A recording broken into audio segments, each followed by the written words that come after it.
있습니다.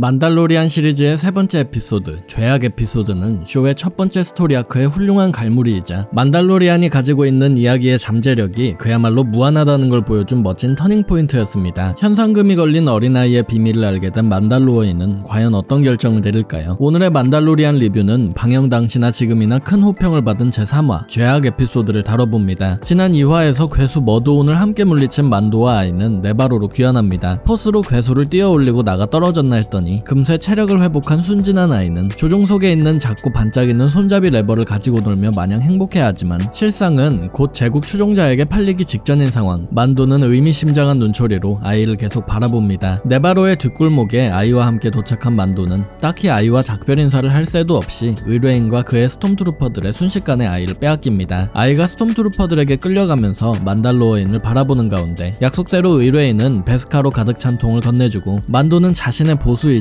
만달로어인이라면 응당 회수해야 마땅한 만달로리안 강철을 받습니다. 그러나 만도는 이미 이전과는 다른 사람이 되어가고 있었습니다. 헬멧 너머의 세상을 차단하기만 하는 존재가 아니라 아이 덕분에 열린 마음으로 세상과 새로 조우하고 있었죠. 평소였더라면 그냥 방을 걸어나왔을 만도는 의뢰인에게 불쾌한 즉답을 받을 것을 알면서도 그에게 아이를 어쩔 셈인지 묻습니다. 만달로리안 시리즈의 다른 직관적인 에피소드 제목들과 마찬가지로 이번 에피소드의 제목인 죄악 역시 별다른 해석 없이도 그 의미를 이해하기가 쉽습니다. 자신의 어린 시절 모습과 닮은 아이를 구해주는 대신 돈을 받고 팔아버린 만도의 이 행동 자체가 죄악이니까요. 문제는 그가 자신의 죄악을 다시금 눈 질끈 감고 덮어버릴 인물이냐는 것인데 여기에 대한 답은 추후 에피소드들을 보지 않았더라도 우리 모두 이미 알고 있으리라고 생각합니다. 만도의 질문으로 기분이 상한 의뢰인은 강철 찾기가 만도 찾기보다 쉽다는 만달로어인들에게 재난이 닥친 현실을 다시금 슬며시 암시해주며 그를 문 밖으로 배웅합니다. 베스카 통을 받은 만도는 지난날처럼 다시 네바로의 지하로 내려와 병기공에게 향합니다. 거대한 통을 가지고 돌아온 만도는 다른 만달로어인들의 시선을 독차지하죠. 그 중에도 유독 만도에게 불편한 눈초리를 꽂는 거대한 만달로어인. 당시에는 만달로어인 중보병이라고만 불렸던 파즈비즐라의 첫 등장입니다. 만달로어인 가문 중에서도 가장 유력한 가문 중 하나였던 비즐라 가문의 후예인 그는 의뢰인의 말과 더불어 제국이 만달로어인을 대상으로 대숙청을 벌였다는 말을 합니다. 그런 놈들이 빼앗아간 베스카 강철을 뭐가 좋다고 냉큼 집어왔냐며 말이죠. 두 사람을 지켜보던 병기공은 비즐라의 발언에 은밀해서 생존했고 생존이 곧 힘이라며 만도를 두둔하는 말을 하지만 비즐라의 말도 틀린 부분은 없습니다. 만도가 자신의 손으로 저지른 죄악이 제국이 만달로어인들에게 저지른 죄악과 더불어 다시금 강조되는 지점입니다. 두 사람의 말싸움이 필연적으로 몸싸움으로 번져 서로 투닥거리는 장면은 별것 아닌데도 꽤나 재밌어서 기억에 남습니다. 헬멧의 턱 부분을 잡아올려서 서로 깡깡거리면서 싸우는 두 사람, 하루 이틀 일이냐고 덤덤히 바라보는 만달로어인들, 진동단검이 턱에 닿아도 개의치 않는 두 캐릭터까지 전사민족은 역시 달라도 다릅니다. 병기공은 서로의 목을 찌르기 일보 직전인 두 사람과 그런 그들을 지켜보는 다른 만도들 앞에서 제국은 무너졌고 베스카는 돌아왔다. 만달로어의 길을 걷기로 택한 자로서 사냥꾼이자 사냥감인 자가 어떻게 겁쟁이냐며 멋진 연설을 합니다. 그리고 특이하게도 헬멧을 벗거나 벗겨진 적만 없으면 그게 우리의 길이니 별 상관이 없다고 말하죠. 만달로리안을 처음 봤을 때나 지금이나 네바로에 숨어있는 이 만달로어인 세력의 폐쇄적이고 보수적인 전통은 몹시 흥미로웠습니다. 원래 만달로어인들에게 남들 보는 앞에서 헬멧을 벗으면 추방이라는 규율 같은 건 없습니다. 장고펫이나 보바펫이나 심지어 파즈비즐라의 조상인 프리비즐라도 마음대로 썼다 벗었다 했었죠. 그들이 말하는 우리의 길, 즉 만달로어의 길이 무엇인지는 지금 와서는 대충 윤곽이 보이긴 합니다만 현재의 만달로어인들의 이야기를 하면서 그들의 과거의 모습을 보여주고 미래에는 어떻게 살아가야 할지 궁금하게 만드는 시즌1의 스토리텔링은 다시 보아도 재밌습니다. 만도의 갑옷을 만들고 남은 베스카 강철은 고아들 몫으로 빼두겠다. 고아들은 우리의 미래다라고 말하는 병기공. 죄악은 목에 걸린 가시처럼 만달로어인의 목에 계속해서 남아있습니다. 만달로어인의 갑옷 풀세트를 주저하는 장면은 1화에서 경갑을 만드는 장면과는 또 다른 쾌감이 있습니다. 마치 아이언맨의 초기 슈트처럼 무리한 CGI나 나노테크놀로지 같은 과한 설정 없이 갑옷 파츠들이 하나하나 제작되고 우리가 몰랐던 혹은 설정집에 문구 하나 정도로만 남아있었던 인간 병기 만달로어인들의 갑옷 곳곳에 있는 진귀한 기믹들을 모두 조명합니다. 특히 1시즌에서 가장 조명된 무기 중 하나인 휘파람 휘파람새는 보기에도 듣기에도 실제로 사용되는 모습도 멋지죠. 만달로어인 갑옷의 핵심인 흉갑에 만달로어인임을 상징하는 가장 대표적인 문양인 강철의 심장 문양이 찍히면서 1화에 나왔던 만도의 플래시백이 다시 한번 자세하게 반복됩니다. 슈퍼 배틀 드로이드들과 드로이드 건십들이 만도의 고향인 아크베티나를 쑥대밭으로 만들며 만도는 친부모를 잃었죠. 만달로어인의 두 번째 피부를 기다리며 그가 듣는 망치 소리는 만도가 고아가 된 이유이자 드로이드를 혐오하게 된 이유를 상기시킵니다. 그리고 머드온과의 싸움에서 아이의 도움으로 열린 마음의 철문을 전보다 더 단단한 베스카 강철문으로 닫는 듯 했죠. 두터운 강철문이 닫힐 때 나는 소리처럼 흉갑 주조가 완료되었다는 망치 소리가 그의 회상을 멈춥니다. 온몸에 크롬빛 베스카 강철을 두른 만달로어인의 모습은 모두의 선망과 증오의 눈초리를 받습니다. 만도 덕분에 베스카 주괴를 2개나 본 그리프만이 그를 반기는데요. 어떻게 감사의 인사를 표할까 묻는 그에게 만도는 새로운 일감이나 달라고 말합니다. 멀리 있는 일감일수록 좋다며 말이죠. 네바로의 뒷골목에서 무슨 끔찍한 일을 당하고 있을지 모르는 아이를 어떻게든 머리에서 지우고 싶은 내색이 역력합니다. 떨어지지도 않는 발걸음을 레이저 크레스트로 옮긴 만도. 하지만 이륙 직전에 아이가 가지고 놀던 레버 손잡이가 끝내 만도의 눈에 들어옵니다. 1시즌을 통틀어서 제가 가장 좋아하는 장면 중 하나입니다. 감성을 자극하는 이류 플래시백도 필요 없고 주인공의 표정 연기도 없고 작은 소품 하나가 그의 지난 행적을 보여주고 앞으로의 행동을 암시합니다. 고아들을 지나치지 않고 명예를 중요시 여기고 동족의 숙적인 은하제국에 복수를 가하고 마지막으로 자신의 죄악을 청산하기 위해서 만달로어인은 뒤늦게 우주선에서 내려